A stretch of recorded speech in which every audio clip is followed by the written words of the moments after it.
ಅಡಿಗೆ ಮನೆಗೆ ಸ್ವಾಗತ. ಇವತ್ತು ನಮ್ಮ ಯಜಮಾನರು ಇನ್ಸ್ಟೆಂಟ್ ಆಗಿ ಒಂದು ಮಸಾಲೆ ದೋಸೆ, ಅದಕ್ಕೆ ಅಚ್ಚ ಕೆಂಪು ಚಟ್ನಿ, ದಾವಣಗೆರೆ ಸ್ಟೈಲ್ ಆಲೂಗಡ್ಡೆ ಪಲ್ಯ ಮಾಡ್ತಾ ಇದ್ದಾರೆ. ಬನ್ನಿ ಹೇಗ್ ಮಾಡೋದು ಅಂತ ಮುಂದೆ ವಿಡಿಯೋದಲ್ಲಿ ನೋಡೋಣ. ಖಾರದ ಮೆಣಸಿನ್ಕಾಯಿ ಒಂದು 7ರಿಂದ 8 ತಗೊಂಡಿದ್ದೀನಿ. ಒಂದು 10ರಿಂದ 15 ಬ್ಯಾಡಗಿ ಮೆಣಸಿನ್ಕಾಯಿ. ಇದು ಕಲರ್ಗೋಸ್ಕರ ಇದನ್ನ ಬಿಸಿನೀರು ಹಾಕ್ಬಿಟ್ಟು ನೆನೆಗೆ ಬಿಟ್ಬಿಡೋಣ. ಬಿಸಿನೀರು ಏನಕ್ಕೆ ಹಾಕೋದು ಅಂದರೆ ಬೇಗ ನೆನೆಯುತ್ತೆ ತಣ್ಣೀರಿಗಿಂತ, ಅದಕ್ಕೆ ಬಿಸಿನೀರು ಹಾಕ್ಬಿಟ್ಟು ಇದನ್ನ ನೆನೆಗೆ ಬಿಟ್ಬಿಡೋಣ. ಇವಾಗ ಮೆಣಸಿನ್ಕಾಯಿ ಎಲ್ಲ ನೆನೆಯೋಷ್ಟರಲ್ಲಿ ದೋಸೆ ಹಿಟ್ಟನ್ನ ರೆಡಿ ಮಾಡ್ಕೊಬಿಡೋಣ.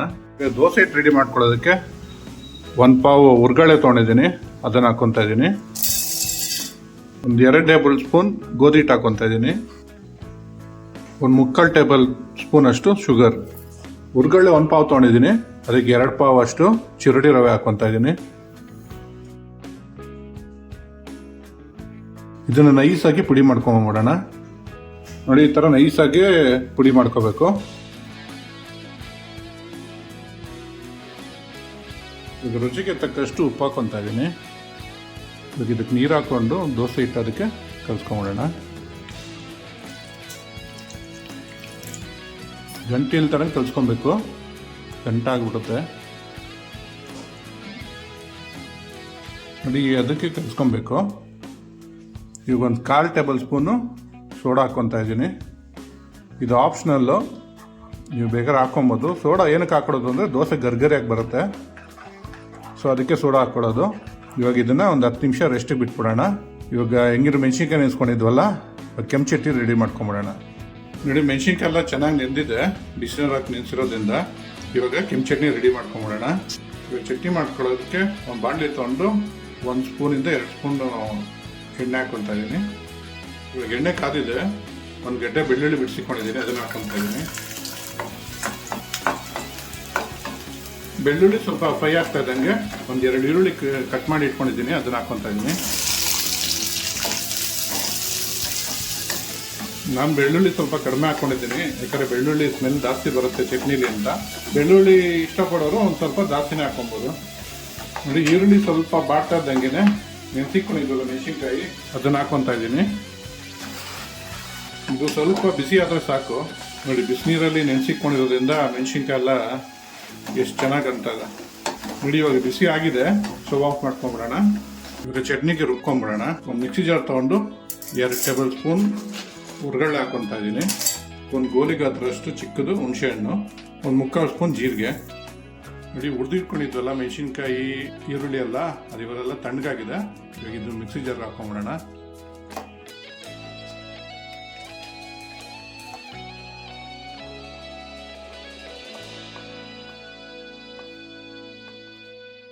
ಇವಾಗ ಇದಕ್ಕೆ ರುಚಿಗೆ ತಕ್ಕಷ್ಟು ಉಪ್ಪು ಹಾಕೊತಾ ಇದ್ದೀನಿ.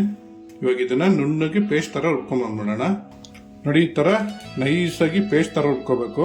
ನೀವು ದೋಸೆಗೆ ಬಡಿದ್ರೆ ದೋಸೆಗೆ ಹಚ್ಕೋಬೇಕು, ಆ ಥರ ನೈಸಾಗಿ ಪೇಸ್ಟ್ ಮಾಡ್ಕೋಬೇಕು. ಮಸಾಲೆ ದೋಸೆ ಅಂದಮೇಲೆ ಆಲೂಗಡ್ಡೆ ಪಲ್ಯ ಇರಲೇಬೇಕು. ಇವತ್ತು ದಾವಣಗೆರೆ ಬೆಣ್ಣೆ ದೋಸೆ ಸ್ಟೈಲಲ್ಲಿ ಮಾಡ್ತಾರಲ್ಲ ಪಲ್ಯ, ಆ ಥರ ಪಲ್ಯ ಮಾಡ್ತಾ ಇದ್ದೀನಿ. ಒಂದು 2 ಆಲೂಗಡ್ಡೆ ಇಟ್ಕೊಂಡಿದ್ದೀನಿ, ಇದನ್ನು ಬೇಯಿಸ್ಕೊಂಡ್ಬಂದ್ಬಿಡೋಣ. ನೋಡಿ, ಆಲೂಗಡ್ಡೆ ಬೆಂದಿದೆ. ಇವಾಗ ಇದನ್ನು ಸೈಡಿ ಇಟ್ಬಿಟ್ಟು ಮುಂದೆ ಏನು ಮಾಡೋದು ಅಂತ ನೋಡೋಣ. ನೋಡಿ, ಒಂದು ಪಾತ್ರೆಲಿ ನೀರು ಇಟ್ಕೊಂಡು ಒಂದು ಈರುಳ್ಳಿನ ಉದ್ದುದ್ದಕ್ಕೆ ಸಣ್ಣ ಕಟ್ ಮಾಡಿ ಇಟ್ಕೊಂಡಿದ್ದೀನಿ, ಅದನ್ನು ಹಾಕ್ಕೊತಾ ಇದ್ದೀನಿ. ಇದು ನೀರಲ್ಲೇ ಚೆನ್ನಾಗಿ ಬೇಯಬೇಕು. ಈರುಳ್ಳಿ ಬೆಂದಿದೆ ಅಂತ ಒಂದ್ಸರಿ ಚೆಕ್ ಮಾಡ್ಕೊಳ್ಳೋಣ. ನೋಡಿ, ಈರುಳ್ಳಿ ಬೆಂದಿದೆ. ಇವಾಗ ಸ್ಟವ್ ಆಫ್ ಮಾಡ್ಕೊಬಿಡೋಣ. ಪಲ್ಯಕ್ಕೆ ಒಂದು ಒಗ್ಗರಣೆ ಹಾಕ್ಕೊತಾ ಇದ್ದೀನಿ. ಬಾಣಲಿಗೆ ಒಂದು 2 ಸ್ಪೂನ್ ಎಣ್ಣೆ ಹಾಕ್ಕೊತಾ ಇದ್ದೀನಿ. ಇದಕ್ಕೊಂದು 1/2 ಸ್ಪೂನ್ ಅಷ್ಟು ಸಾಸಿವೆ, ಮೆಣಸಿನ್ಕಾಯಿ ಹಾಕ್ಕೊತಾ ಇದ್ದೀನಿ, ಕರಿಬೇವು, ಒಂದು 1/2 ಟೇಬಲ್ ಸ್ಪೂನ್ ಜೀರಿಗೆ. ಇದೊಂದು ಚೂರು ಬಾಡ್ಸ್ಕೊಂಬಿಡೋಣ. ಇದು ಒಗ್ಗರಣೆ ಆಗಿದೆ, ಇವಾಗ ಆಫ್ ಮಾಡ್ಕೊಬಿಡೋಣ ಸ್ಟವ್. ಇವಾಗ ಒಗ್ಗರಣೆಗೆ ಬೇಯಿಸಿ ಇಟ್ಕೊಂಡಿರೋ ಈರುಳ್ಳಿ ಹಾಕ್ಕೊತಾ ಇದ್ದೀನಿ, ಬೇಯಿಸಿ ಇಟ್ಕೊಂಡಿರೋ ಆಲೂಗಡ್ಡೆ ಹಾಕ್ಕೊತಾ ಇದ್ದೀನಿ, ರುಚಿಗೆ ತಕ್ಕಷ್ಟು ಉಪ್ಪು. ಇವಾಗ ಇದನ್ನು ಚೆನ್ನಾಗಿ ಸ್ಮ್ಯಾಶ್ ಮಾಡ್ಕೊಂಡು, ಆಲೂಗಡ್ಡೆ ಸ್ಮ್ಯಾಶ್ ಆಗೋವರೆಗೂ ಸ್ಮ್ಯಾಶ್ ಮಾಡ್ಕೊಂಡು ಚೆನ್ನಾಗಿ ಕಲಿಸ್ಕೊಂಬಿಡೋಣ. ದಾವಣಗೆರೆ ಬೆಣ್ಣೆ ದೋಸೆಗೆ ಪಲ್ಯಕ್ಕೆ ಅರ್ಶಿನ ಹಾಕಲ್ಲ, ಹಂಗೆ ಮಾಡ್ತಾರೆ. ಅರ್ಶಿನ ಹಾಕ್ಬಾರ್ದು, ನಾನು ಅರ್ಶಿನ ಹಾಕೊಂಡಿರೋ, ಅದಕ್ಕೆ ಅರ್ಶಿನ ಹಾಕೊಂಡಿರೋ ಮಾಡಿದ್ದೀನಿ. ಇವಾಗ ಪಲ್ಯ ರೆಡಿಯಾಗಿದೆ. ನೋಡಿ, ಪಲ್ಯ ಚಟ್ನಿ ಮಾಡೋಷ್ಟರಲ್ಲಿ ದೋಸೆ ಹಿಟ್ಟು ಚೆನ್ನಾಗಿ ರೆಸ್ಟ್ ಆಗಿದೆ. ಇವಾಗ ರೆಡಿ ಇದೆ ದೋಸೆ ಇಟ್ಕೊಳ್ಳೋದಕ್ಕೆ. ದೋಸೆ ಮಾಡ್ಕೊಂಬಿಡೋಣ. ಹೆಂಚ್ಕಾದಿದೆ, ಒಂಚೂರು ಎಣ್ಣೆ ಹಚ್ಕೊಂಡು ದೋಸೆ ಇಟ್ಕೊಳ್ಳೋಣ.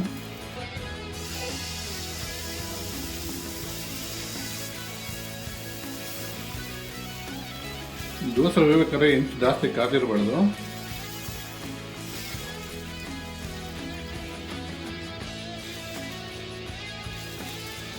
ಮಸಾಲೆ ದೋಸೆಗೆ ಯಾವತ್ತೂ ಎಣ್ಣೆ ಮತ್ತು ತುಪ್ಪ ಎರಡೂ ಹಾಕೊಂಡ್ರೆ ಟೇಸ್ಟು ತುಂಬ ಚೆನ್ನಾಗಿರುತ್ತೆ. ಇವಾಗ ಒಂದು ಅರ್ಧ ಸ್ಪೂನಷ್ಟು ದೇಸಿ ಗೀ ಹಾಕ್ಕೊತಾ ಇದ್ದೀನಿ. ನೋಡಿ, ದೋಸೆ ಸ್ವಲ್ಪ ಬೇಯ್ತಾ ಇದ್ದಂಗೆ ಕೆಂಪು ಚಟ್ನಿ ಮಾಡಿ ಇಟ್ಕೊಂಡಿದ್ದಲ್ಲ ಅದು ಹಚ್ಕೊತಾ ಇದ್ದೀನಿ. ನೋಡಿ, ಇವಾಗ ಆಗಿದೆ, ತೆಕ್ಕೊಳ್ಳೋಣ.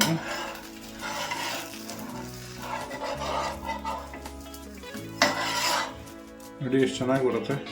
ಮಸಾಲೆ ದೋಸೆ ರೆಡಿ ಆಗಿದೆ. ಟೇಸ್ಟ್ ಮಾಡೋಣ. ವಾವ್, ಸ್ಮೆಲ್ ಅಂತೂ ಘಮ ಘಮ ಅಂತ ಇದೆ.